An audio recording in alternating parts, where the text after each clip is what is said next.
नमस्कार दर्शकांनो. आज आपण ऐकणार आहोत जालन्यातील गणेश शेळके यांच्या खऱ्या आयुष्यातील प्रेरणादायी गोष्ट. गणेशजी ये ट्रान्सपोर्टचे व्यावसायिक. कधी काळी त्यांच्या 2 गाड्या होत्या. स्वतःचा सुंदर बंगला होता. सगळं काही सुरळीत चाललेलं. पण चुकीच्या संगतीमुळे ते हळूहळू व्यसनाच्या गर्तेत ओढले गेले आणि त्या व्यसनाने त्यांचं आयुष्य उद्ध्वस्त केलं. एक एक करून त्यांच्या 2ही गाड्या विकल्या गेल्या.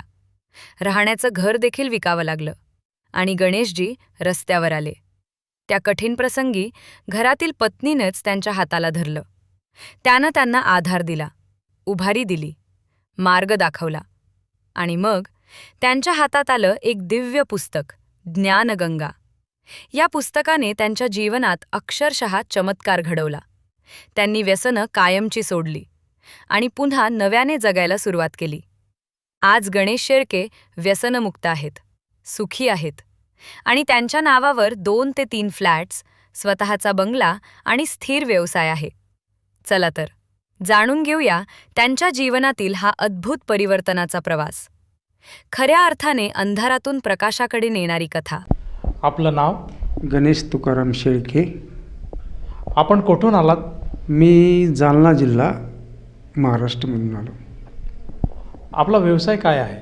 माझा व्यवसाय, माझं सध्या आता स्वतःचं एक ट्रान्सपोर्ट आहे आणि मी डिझेल पेट्रोलचं बिझनेस म्हणजे ट्रान्सपोर्टचा माझा व्यवसाय आहे. संत रामपालजी महाराजांची गुरुदीक्षा आपण कधी घेतली? मी संत रामपालजी महाराज यांची गुरुदीक्षा 20/8/2013 मध्ये घेतली. संत रामपालजी महाराजांची गुरुदीक्षा घेण्या अगोदर आपण व आपला परिवार कोणती साधना करत होतात? मी महाराष्ट्र ही संतभूमीची, महाराष्ट्र आहे ह्या भाषेत मी देवी देवतेची पूजा करीत होतो आणि आई वडील पण तेच करीत होते, म्हणून आम्ही देवी देवतेची यांचीच भक्ती करीत होतो. संत रामपालजी महाराजांचा मार्ग किंवा त्यांचा अनुग्रह घ्यायचं असं तुम्हाला का वाटलं? कारण मी पहिलं माझी कथा अशी, मी पहिली किन्नर होतो. किन्नरीमध्ये मी 5 वर्षे किन्नरी केली. माझा पूर्ण परिवार, माझं घर दार सगळं व्यवस्थित होतं. मी किन्नरीचा ड्रायव्हर झालो आणि ड्रायव्हर झाल्यानंतर मला थोडं व्यसन आधारी गेलो. मी इतकं व्यसन आधारी गेलो की थोडं म्हणजे किन्नरीमध्येच जो ड्रायव्हर माझ्यासोबत होता त्या ड्रायव्हरला व्यसनचं फार व्यसन जडलं. म्हणजे तो जसं जसं करीत गेलं तसं तसं मला त्याचं लक पडत गेली आणि नंतर मी ड्रायव्हर झाल्यावर मला ते व्यसनचं लक लागलं गेलं आणि मी व्यसनच्या इतक्या आहारी गेलो की मला रोज दिवसा पण बी आणि रात्री पण बी मी दारू पित राहिलो. नंतर मी स्वतः माझी एक गाडी घेतली. गाडी घेतल्यानंतर माझ्याकडे 1-2 गाड्या झाल्या. 2 गाड्या झाल्यानंतर मी माझ्या 2ही गाड्यावर मी नंतर ड्रायव्हरी करणं बंद केलं आणि माझ्या 2ही गाड्यावर किन्नर आणि ड्रायव्हर मी दुसरे पण लावले आणि मी घरीच राहत होतो. घरी राहिल्यानंतर मी दिवसा पण दारू प्यायचो, रात्री पण दारू प्यायचो.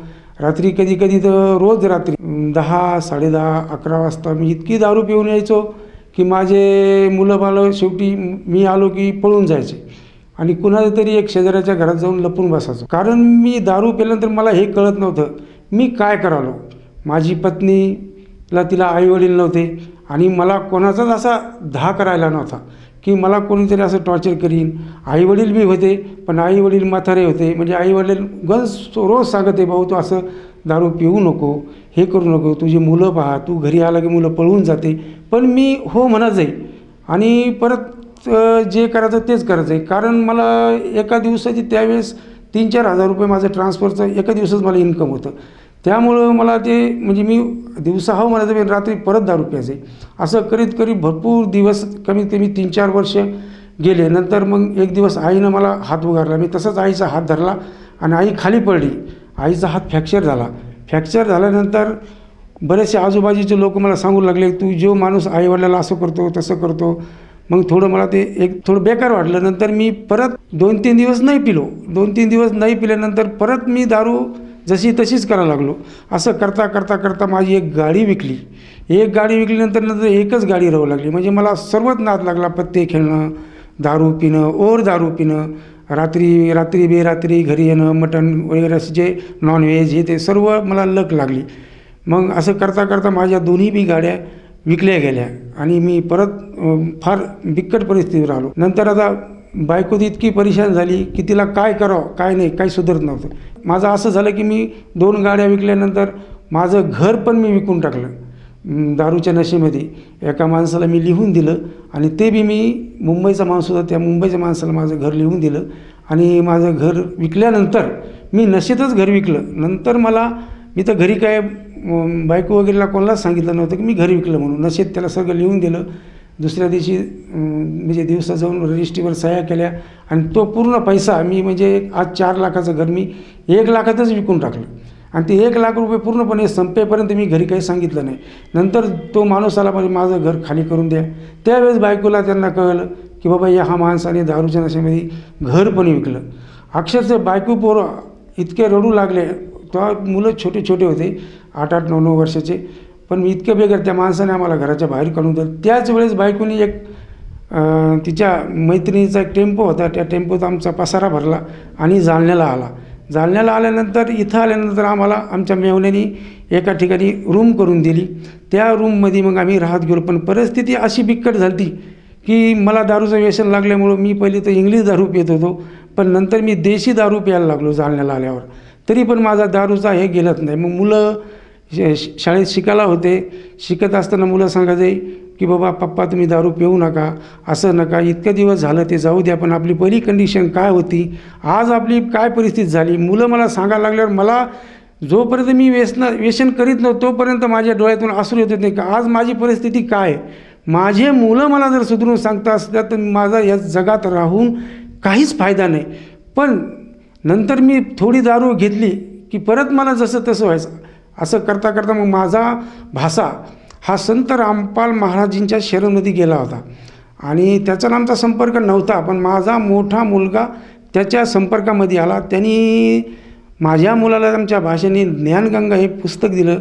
त्यांनी ज्ञानगंगा वाचून तो सतलोक आश्रम बरवाला इथे जाऊन आला. जाऊन आल्यानंतर त्यांनी मला सांगितलं की पप्पा तिथं असं आश्रम आहे, तिथं दारू सुट्टी, मोक्षाचा मार्ग आहे, सगळं काही इतकं व्यवस्थित आहे, तुम्ही कसं करून पण एकदा चला.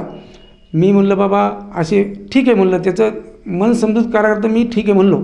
पण नंतर मी ड्रायव्हरी करायला लागलो. मग मी दुसऱ्याच्या गाडीवर ड्रायव्हर म्हणून जाऊ लागलो. मग असं करता करता माझी मोठी मुलगी ती पण माझ्या मोठ्या मुलांनी मोठ्या मुलीला सांगितलं की तू चल एकदा बघ. मग ती माझी मोठी मुलगी जाऊन आली. जाऊन आल्यानंतर मोठी मुलगीनं सांगितलं पप्पा खरंच तिथं एकदम चांगलं आहे. तरी मी तिला सहज म्हणलं बरं ठीक आहे बेटा आपण जाऊ. माझी परिस्थिती एकदम बिकट झाली होती. तसं मी पहिला जसं पित होतो तसं पित नव्हतं. पण मला ती आदत लागल्यामुळं ज्या ठिकाणी मी 2 क्वार्टर पित होतो त्या ठिकाणी मी अर्धी क्वार्टर पित होतो. म्हणजे मला कळत होतं की आपण आता लेकराला बोलायला लागलो, मुलाला बोलायला लागलो, तर बायकोला बोलायला लागलो, असं सर्व मला कळत होतं.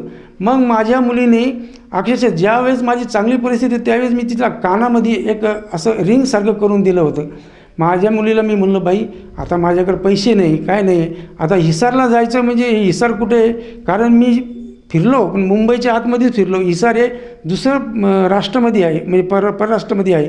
तर तिथं जायला माझ्याकडे पैसे नव्हते. मग माझ्या मुलीने ते कानातलं ते रिंग मोडलं आणि त्याचे 5-6 हजार रुपये आले. ते 5-6 हजार घेऊन आल्यानंतर अक्षरशः मला म्हणे पप्पा मी पैसे आणले. मी बेटा तू कुठून आणले म्हणे माझ्या कानातले रिंग मी मोडले म्हणे. अक्षरशः माझ्या डोळ्यातून त्या टायमाला अक्षरशः पाणी आलं. मी म्हणलं नाही नाही नाही इतकं जर मुलगी करते म्हणल्यावर आता आपल्याला जायलाच पाहिजे. मग आम्ही पूर्ण फॅमिलीने तिकीट काढले. आम्ही मग तिथं गेलो. तिथं जाईपर्यंत मी सिगरेट दारू पितच होतो. मी रस्त्याने मनमाडला गेल्यानंतर एक चुकांना मारून यांना दारू पिऊनच चालतो, कारण मला लकच अशी लागली होती की मी त्याच्या बिगर राहू शकत नव्हतो. आणि सिगरेटचं पाकीट तर माझ्या खिशात राहत. दिवसातून मी 4-4, 5-5 सिगरेटचे पाकीट पित होतो. तिथं बरवाला गेल्यावर आश्रमच्या बाहेर तिथे पण मला बाथरूमला जाऊन यायचं, लघवीला जाऊन यायचं म्हणून बाहेर गेलो आणि 2 सिगरेट पिऊन आलो. मग तिथं आल्यानंतर माझे जे सिगरेट होते मला दुसरे जे माझ्यासोबतचे ते त्यांना भगतजी म्हणतात. ते भगतजी म्हणे बा तुमच्याजवळ काही व्यसन असन बिडी सिगरेट हे आता काढून ठेवा, आतमध्ये न्यायला जमत नाही. मग मी ते बिडी सिगरेटचे पाकीट होते ते तिथं डब्यात बाहेर टाकले आणि आतमध्ये त्या आश्रममध्ये प्रवेश केला. तर मला तिथं जायला कमीत कमी 7-7:30 वाजले होते. मग तिथं गेल्यावर मी आश्रममध्ये गेल्यानंतर आमच्यासोबत जे भगतजी आले ते म्हणले चला आपण पहिले आता आंघोळ करू. 2 दिवस झाले आपला प्रवासमध्ये आलो. मग मी आंघोळ करायला गेलो तर तिथं कमीत कमी एका साईडला 200 बाथरूम होते आणि दुसऱ्या साईडला 200 बाथरूम होते. मग मी बाथरूममध्ये गेलो. बाथरूममध्ये अशी सुविधा होती, मी म्हटलं बाबा इतकी सुविधा तर मी कुठंच नाही. मी तिरुपतीला गेलो आणि भरपूर ठिकाणी गेलो इकडं महाराष्ट्रामध्ये. म्हणजे अगोदर जेव्हा लहानपण होता एक 12-13 वर्षात आता मी भरपूर ठिकाणी इथं दर्शनाला गेलो, पण अशी सुविधा कुठंच नाही पाहिली.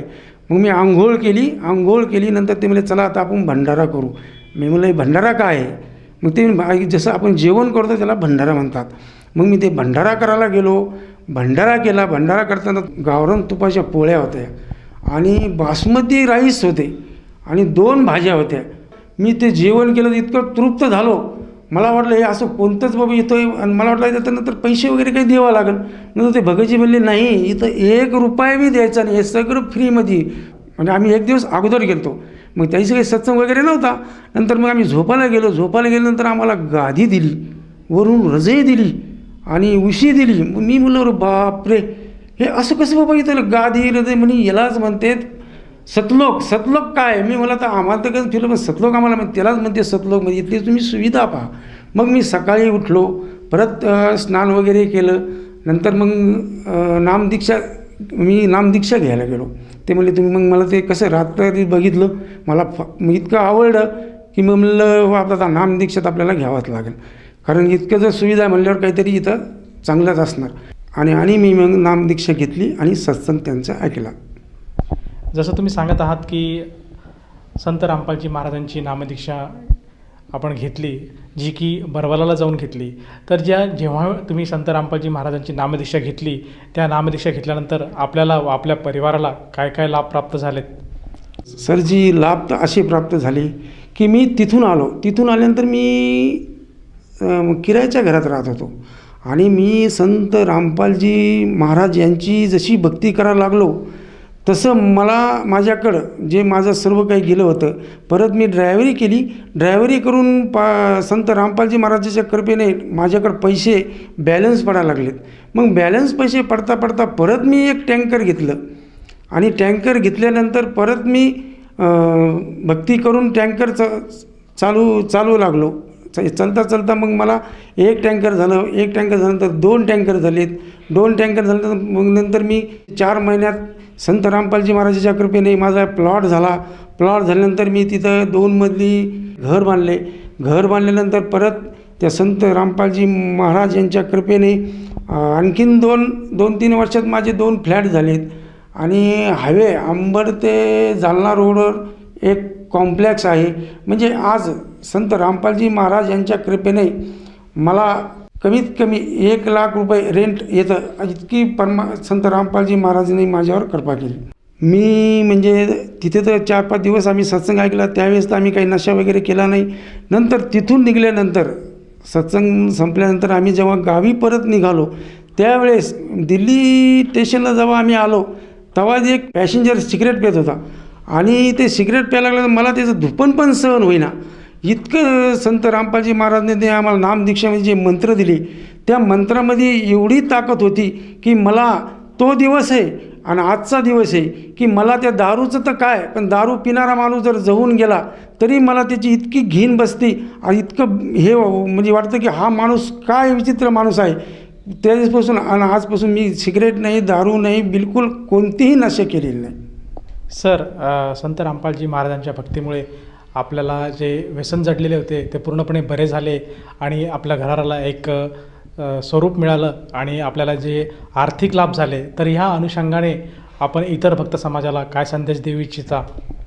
इतर भक्त समाजाला मी संदेश तर नाही पण प्रार्थना करू इच्छितो की बाबा हो, मी जे व्यसना आधारी इतका आणि शेवटी आत्महत्या करा या टोकाला जाऊन पोहोचलो होतो, तरी त्यानंतर मी संत रामपालजी महाराजांच्या शरणमध्ये गेल्यानो परत जिथल्या तिथं त्यांच्या दया आशीर्वादाने आलो.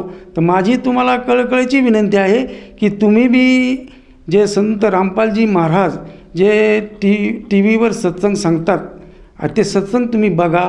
नंतर ज्ञानगंगा पुस्तक आज घरोघरी गेलेली आहे. आणि जरी तुम्हाला नसन भेटली तरी तुम्ही जे टी व्हीवर चॅनल चालते ना, त्या चॅनलवर एक पट्टी येते, त्या पट्टीवर नंबर येते, त्याच्यावर तुम्ही मॅसेज करा किंवा त्यांच्यावर फोन लावा.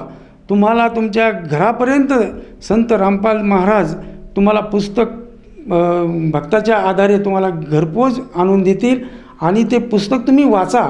असं नाही की ते मनाने काही ज्ञान सांगतात, असं नाही. 4 वेद 18 पुराण सगळ्या सार तुम्हाला गीताच्या आधारे ते पूर्ण भक्ती सांगतात. आणि तिथे ते त्यांच्या तिथं सगळं मोक्ष. बाकी तुम्ही कुठे जरी गेले तरी तुमचा मोक्ष होणार नाही. संत रामपाल महाराज यांच्या कृपेने तुम्हाला मोक्ष होऊ शकतो. त्यांची भक्ती तुम्ही बघा. आणि माझी कळकळीची विनंती की तुम्ही जे संत रामपालजी महाराजाचे सत्संग ऐकून तुम्ही नामोपदेश घेऊन आपल्या जीवनाचे कल्याण करा. सर, जर कोणा व्यक्तीला संत रामपालजी महाराजांची नामदीक्षा किंवा गुरुमंत्र घ्यावायचा असेल तर ती व्यक्ती गुरुदीक्षा कशी घेऊ शकेल? आज त्यांचे टी व्हीवर सत्संग चालतात. त्या चॅनलवर खाली एक पट्टी येते, त्या पट्टीवर फोन नंबर असतात. तुम्ही त्या फोन नंबरला कॉल करा. कॉल केल्यानंतर जवळचं जे बी तुम्हाला नामदान, तुम्ही ज्या बी डिस्ट्रिक्टमध्ये राहत असाल त्या डिस्ट्रिक्टच्या संत रामपाल महाराजांचे हर डिस्ट्रिक्टमध्ये नामदान केंद्र खुललेले आहे. त्या जे बी नामदान स्थळ तुम्हाला जवळ भेटेल तिथे तुम्हाला ते निःशुल्क 1 रुपयाही न घेता तुम्हाला फ्रीमध्ये नामदीक्षा मिळेल. आणि त्यासोबत एक पुस्तक जे त्यांचं आरतीचं पुस्तक आहे आणि एक संत रामपालजी महाराजांचा फोटो पण तुम्हाला फ्रीमध्ये भेटेल. धन्यवाद. सतसाहेब.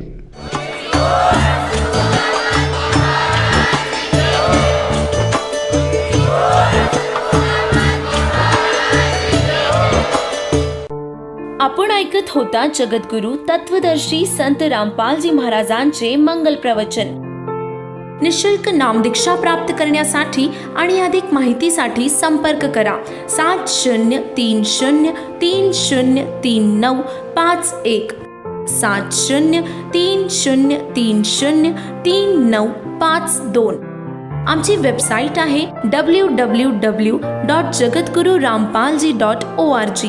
सर्व पवित्र धर्मांच्या पवित्र शास्त्रांवर आधारित प्रमाणित अनमोल पुस्तक ज्ञानगंगा किंवा जगण्याचा मार्ग यापैकी कोणतेही एक पुस्तक निशुल्क मागविण्यासाठी आम्हाला आपले पूर्ण नाव, पूर्ण पत्ता, पिनकोड सहित आणि फोन नंबर लिहून 7030303951 7030303952 या नंबरावर SMS करू शकता किंवा आम्हाला 7030303950 या नंबरावर WhatsApp देखील करू शकता.